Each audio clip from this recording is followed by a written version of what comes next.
First, let me welcome you to this incredible journey. I'm excited. What a great opportunity to be able to take this next step together. You may have attended my seminars, listened to my CDs, read my books, and received the online Jim Rohn weekly newsletter. I'm flattered and honored and hope you have been served well. But to now take the next step and have a program that takes us through the entire next year is the missing piece I've been in search of. It is a journey because you will not get there overnight, but you will get there. Step by step, you will get a little bit closer, a little bit further down the path. It is a journey because it is both a process and a destination, though you will find that when you get there, you will have another destination in mind, one that is still further down the road. It is a journey because it will be fun, just as an adventure you embark on might be. It is a journey because it will be hard at times, and it will take time. You will plug away and wonder when you will get there, but you will be making progress, getting closer and closer with each passing mile you travel. This is exciting. So what are the keys to personal development? This is a good question, and one in which you should pay careful attention to the answers. I believe the personal development road is an invitation sent to all, but recognized by few. It seems to me that those on the PD road oftentimes are somehow invited into a special banquet hall to take a sneak peek at what is possible. This glimpse invites those rare questions that most people simply don't ask themselves. What if I decide to set and reach higher goals? What if I decide to go for my dreams? What if I can change certain unpleasant things about myself? What if I can significantly make a difference in the lives of others? It is from this special sneak preview and these new questions that a new life begins to evolve. Why? Because of your new vision and possibilities. Yes, it can be said personal development opens up a whole new world of potential and possibilities for you and for those you affect. Second, personal development requires a plan. I've often said that all good things in life are upstream, but the natural flow of life is downstream. So you need a plan, you need a map to help you get where you want to go. We will cover this more in depth in week 2.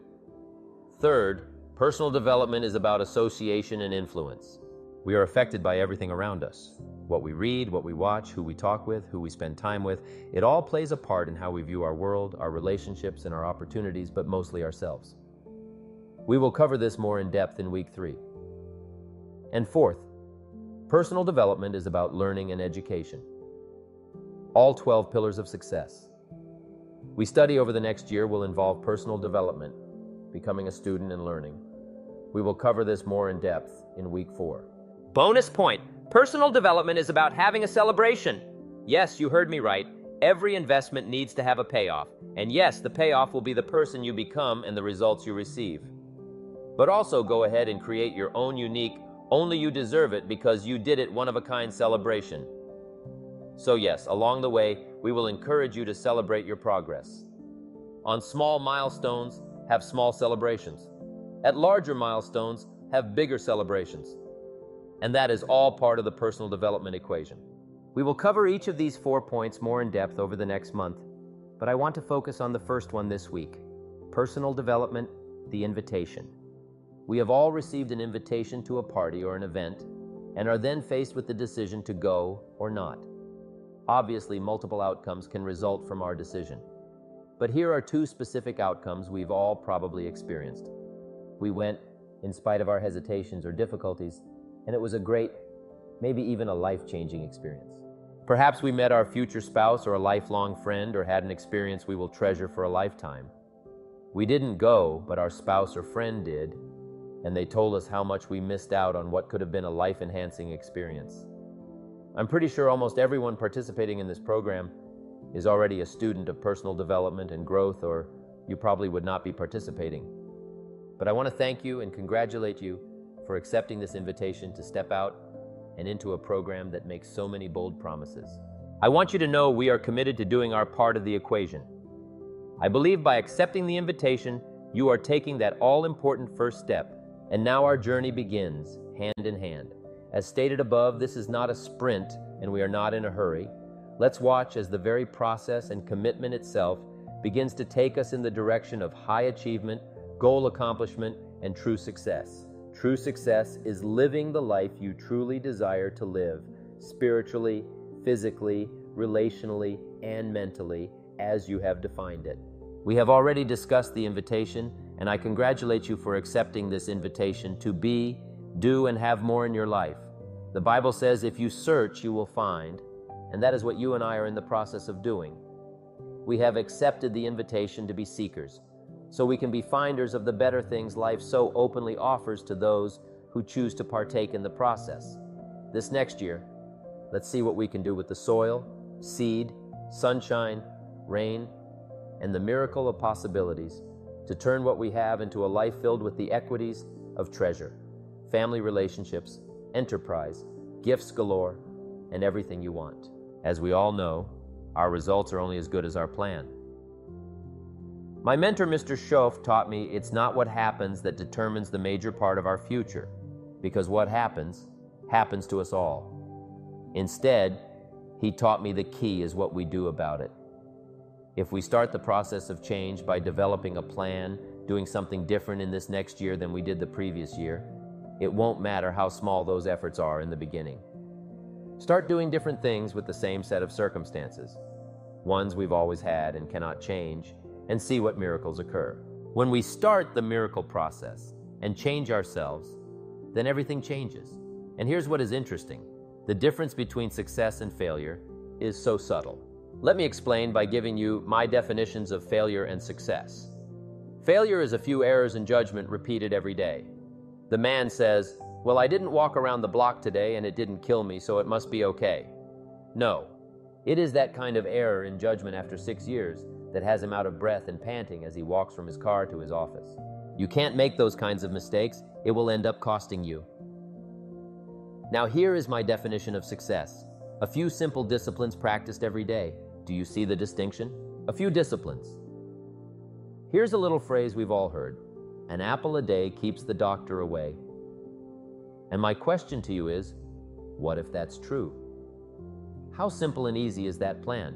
The fact is, when you look at successful people, you will almost always discover a plan behind their success. They know what they want, they work out a plan that will get them where they want to go, and they work their plan. It is the foundation for success. We as humans have the unique ability to affect change in our lives. It is through our own conscious choice when we engage in the miracle process of personal development that we are able to transform our nature and our lives. We want this first year in our program to be a success for you, a smashing success, which means you will need to have a plan and then methodically work that plan. It is the combination of the materials and your open attitude toward learning, driven by the diligent following of a plan that is right for you, that will make this year the kind of success we know you want it to be. So let me challenge you to be no less sincere, be no less committed to the advancement of your philosophy, the set of your sail, your plan. So what are some good ideas on developing a plan that will work well and take you to the finish line powerfully and in style? Here are some major points to keep in mind. Some people are very detail-oriented, and they will follow an intricate plan closely. Others are a little more freewheeling and not really detail people. That is okay too. In all the years of my speaking to audiences worldwide, people have asked the question, what plan is the right plan? And my answer? The plan that fits you, your plan, the one you develop that is unique to you and for you. You see, each of us is unique and motivated by different factors, and you've got to develop one right for you, one that fits you. Some plans will not be as intricate as others, but we all must have a plan, along with goals in that plan, to move us along through the program. If you are a free spirit type, don't tell yourself you have to spend 2 hours a day with a book, CDs, and journal. It probably won't happen, and you will get discouraged. Whatever your personality, your strengths, and your weaknesses, develop the plan around them. This is not a one-plan-fits-all proposition. It may be every Sunday night, it may be 20 minutes each morning, it may be in the car listening to CDs every Monday, Wednesday, and Friday. Whatever it is, set the times and do it. In your step-by-step plan, put down items you can accomplish every week. They should be specific and achievable. Develop the discipline and take those steps every day to move you closer to your goals and where you want to be. Take notes. It may be on paper, it may be on a mini recorder. Mr. Schoff taught me not to trust my memory, but to write it all down, to find one place to gather the information that affects change. That advice has served me well all these years. Record the ideas and inspiration that will carry you from where you are to where you want to be. Take notes on the ideas that impact you most. Put down your thoughts and ideas. Brainstorm about where you are going and what you want to do. Record your dreams and ambitions. Your journals are a gathering place for all the valuable information you will find. If you are serious about becoming wealthy, powerful, sophisticated, healthy, influential, cultured, unique, if you come across something important, write it down. Two people will listen to the same material and different ideas will come to each one. Use the information you gather and record it for further reflection, for future debate, and for weighing the value that it is to you. Create time for reflection, a time to go back over, to study again the things you've learned and the things you've done each day. I call it running the tapes again, so the day locks firmly in your memory so it serves as a tool. As you go through the material in this plan, you will want to spend time reflecting on its significance to you. Here are some good guidelines for times to reflect. At the end of the day, take a few minutes and go back over the day. Who you talked to, who you saw, what they said, what happened, and how you felt, what went on. A day is a piece of the mosaic of your life. Next, take a few hours at the end of the week to reflect on the week's activities. I would suggest at least 1/2 hour. You can also spend a few minutes to reflect on how this material should be applied to your life and circumstances. Take a half day at the end of the month and a weekend at the end of the year to capture and review your experiences so that they never disappear, to ensure your past is even more valuable and serves your future well.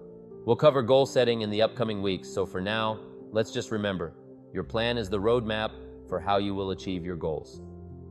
Of all the things that changed my life for the better, and most quickly, it was learning how to set goals. Mastering this unique process can have a powerful effect on your life too. I remember shortly after I met Mr. Schoff, he asked me if I had a list of my goals, and of course I didn't. He suggested that because I lacked a set of clearly defined goals, he could guess my bank balance within a few $100s, and he did. Well, Mr. Schoff immediately began helping me define my view of the future, my dreams. He taught me to set goals because they are the greatest influence on a person's future and the greatest force that will pull a person in the direction they want to go. But your future must be planned and well designed to exert a force that will pull you toward the promise of what can be. Act on your plan. So many times what separates the successful from the unsuccessful is that the successful simply do it. They take action. They aren't necessarily smarter than others. They just work the plan. Over the years, I've taught the time to act is when the emotion is strong, because if you don't, here's what happens. It's called the law of diminishing intent. We intend to act when the idea strikes us, when the emotion is high. But if we delay and we don't translate those feelings into action fairly soon, the intention starts to diminish. A month from now it's cold, and a year from now it can't be found. So set up the discipline when the idea is strong, clear, and powerful. That's the time to work the plan, to engage in the discipline. Otherwise, the emotion is wasted. And here's what is interesting. All disciplines affect each other. Everything affects everything. That's why even the smallest action is important, because the value and benefits you receive from that one little action will inspire you to do the next one and the next one. So step out and take action on your plan, because if the plan is good, then the results can be miraculous. If you were to evaluate the major influences in your life that have shaped the kind of person you are, this has to be high on the list, the people and thoughts you choose to allow into your life. Mr. Schoff gave me a very important warning in those early days that I'll share with you. He said, never underestimate the power of influence. Indeed, the influence of those around us is so powerful. Many times we don't even realize we're being strongly affected because influences generally develop over an extended period of time. Peer pressure is an especially powerful force because it is so subtle. If you're around people who spend all they make, chances are excellent you might spend all you make. If you are around people who don't read, chances are excellent that you probably won't read. People can keep nudging us off course a little at a time until, finally, we find ourselves asking, how did I get here? Those subtle influences need to be studied carefully if we really want our lives to turn out the way we've planned. With regard to this important point, let me give you 3 key questions to ask yourself. They may help you better analyze your current associations. Here's the first question. Who am I around? Make a mental note of the people with whom you most often associate. You've got to evaluate everyone who is able to influence you in any way. The second question is, what are these associations doing to me? That's a major question to ask. What have they got me doing? What have they got me listening to? What have they got me reading? Where have they got me going? What do they have me thinking? How have they got me talking? How have they got me feeling? What have they got me saying? You've got to make a serious study of how others influence you both negatively and positively. Now here's a final question. Is that okay? Maybe everyone you associate with has been a positive, energizing influence. Then again, maybe there are some bad apples in the bunch. All I'm suggesting here is that you take a close and objective look. Everything is worth a second look, especially when it comes to the power of influence. Both will take you somewhere, but only one will take you in the direction you need to go. It's easy to just dismiss the things that influence our lives. One man says, I live here, but I don't think it matters. I'm around these people, but I don't think it hurts. I would take another look at that. Remember, everything matters. Sure, some things matter more than others, but everything amounts to something. You've got to keep checking to find out whether your associations are tipping the scales toward the positive or toward the negative. Ignorance is never the best policy. Finding out is the best policy. Perhaps you've heard the story of the little bird. He had his wing over his eye and he was crying. The owl said to the bird, "You are crying." "Yes," said the little bird, and he pulled his wing away from his eye. "Oh, I see," said the owl. "You're crying because the big bird pecked out your eye."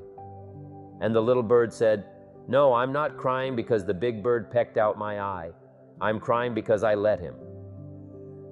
It's easy to let influence shape our lives, to let associations determine our direction, to let pressures overwhelm us, and to let tides take us.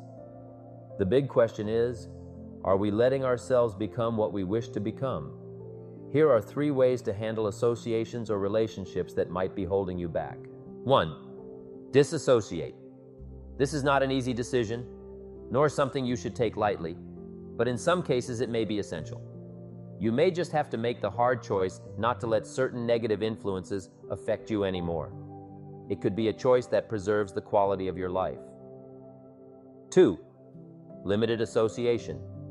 Spend major time with major influences and minor time with minor influences. It is easy to do just the opposite, but don't fall into that trap. Take a look at your priorities and your values. We have so little time at our disposal. Wouldn't it make sense to invest it wisely? 3. Expanding your associations. This is the one I suggest you focus on the most. Find other successful people you can spend more time with. Invite them to lunch, pick up the tab, and ask them how they have achieved so much or what makes them successful. Now, this is not just about financial success. It can be someone you want to learn from about having a better marriage, being a better parent, having better health, or a stronger spiritual life. It is called association on purpose, getting around the right people by expanding your circle of influence. Here are a few final thoughts on associations and influence. When you succeed, you will create and attract more success around you. Success breeds success. So when you succeed, even at just a level above where you are right now, you will see that the people you associate with will also start becoming more successful themselves, which will also increase the level of your own associations. That is one of the exciting byproducts of success. Initiate relationships with people who are further ahead in personal and professional development than you are. There are so many successful people around you who can help you in so many ways, and if they are successful, they are busy. So chances are, they are not going to initiate anything with you, but they will more than likely be willing to meet with you or invest in you if you initiate contact with them. Of course, some won't, but that's okay. Just move on until you find someone who will. Meet with them, buy them lunch or coffee. Let your association with them help you. Learn from them. Watch them. Let their experience guide you. But remember, you will have to pursue them, not the other way around. Have people around who you can rely on to speak the truth to you. We need people who will tell us the truth. Even if it is negative, given with a heart of concern, truth will still build us up and move us forward. We don't just want people around us who will tell us only the good or what we want to hear. Growing in our personal and professional lives means looking at the whole picture and dealing with both strengths and weaknesses. We need a good balance of people around us who can help us see all sides of an issue. Carefully determine what will influence you. I use the word carefully because many people do not care about what they allow to influence them or who they associate with. And yet this is one of the biggest ways our lives are shaped. We need to be full of care, careful, when we are looking at who or what we allow into our lives and thus to shape and mold our lives. Look for people and information that will build you up and give you the next step you need to move forward in your journey. Learning is the foundation for all success in life. It is where true success begins. Learning is the beginning of wealth. Learning is the beginning of health. Learning is the beginning of spirituality. Searching and learning is where the miracle process begins. If you want to produce change in your life, if you want to write your own future and destiny, then it begins with educating yourself as to what successful people have done and how they have done it. Learning is our way of peering into history and seeing what makes a successful life in all areas. I teach in my seminars that a formal education will make you a living, but self-education will make you a fortune. Most people want to achieve wealth. And I would guess that all of you who are in our one-year success program are looking to achieve wealth and the blessings and opportunities it can bring. Since this is the case, apply yourself to self-education as you are already doing in this program. Take it seriously. Follow the plan diligently. Formal education isn't bad. In fact, it is good and can be important and valuable. But self-education is where all the possibilities of wealth arise. That is where your entire world opens up and your dreams begin to take shape and you begin to live the destiny you were created for. The beauty of learning is that it provides answers to life's questions. If you have a question about something, look for the answer. Learning is also good for course correction. Oftentimes in life, many people get off in the wrong direction. That's okay, as long as when they have the opportunity for learning, they allow it to correct the path they are on. The more you educate yourself, the smarter you will work, and the more successful you will be. Learn and grow. If you step up the self-education curve, you will come up with more answers than you ever would have thought possible. You will put yourself in a place where achievement will be natural, and you will be able to help not only yourself but others as well. And that is what life is really all about. That's okay, as long as when they have the opportunity for learning, they allow it to correct the path they are on. The more you educate yourself, the smarter you will work, and the more successful you will be. Learn and grow. If you step up the self-education curve, you will come up with more answers than you ever would have thought possible.